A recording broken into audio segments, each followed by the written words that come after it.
ચાલો આપણે નાના મોટા બધાને ભાવે એવી આજે આપણે ટેસ્ટી આલુ સેન્ડવિચ બનાવીશું.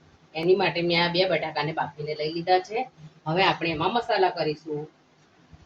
આ ધાણા જીરું ઉમેરીશું, ગરમ મસાલો ઉમેરીશું, ચાટ મસાલો ઉમેરીશું, મીઠું ઉમેરીશું.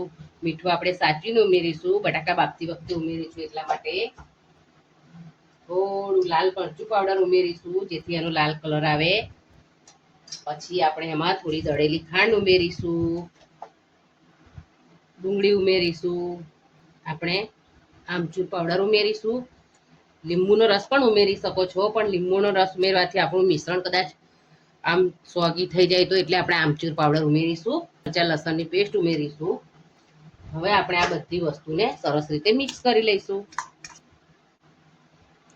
હવે આપણે એમાં ધાણા ઉમેરી દઈશું. આ છે આપણું ટેસ્ટી સેન્ડવિચનું મિશ્રણ.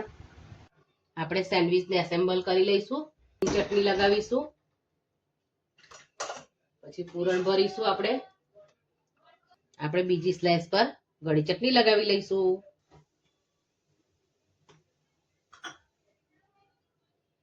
હવે આપણે સેન્ડવિચને શેકી લઈશું. તમે બટરથી પણ શેકી શકો છો, તેલમાં પણ શેકી શકો છો, પણ હું ઘીમાં શેકું છું એને.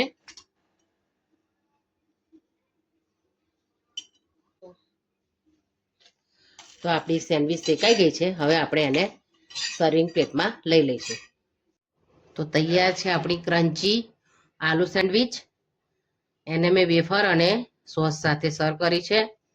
નાના બાળકોને તમે નાસ્તામાં પણ આ સેન્ડવિચ આપી શકો છો. આપણી જોડે બટાકા બાફેલા હોય અને બ્રેડ હોય તો આપણે આ સેન્ડવિચને તરત બનાવીને બાળકોને આપી શકીએ છીએ. નાના મોટા બધાને ગમે એવી આપણી આલુ સેન્ડવિચ તૈયાર છે. મારો વિડીયો ગમ્યો હોય તો તમે તમારા મિત્રો અને પરિવાર સાથે શેર જરૂર કરજો અને મારી ચેનલને સબસ્ક્રાઇબ જરૂર કરજો. Thank you.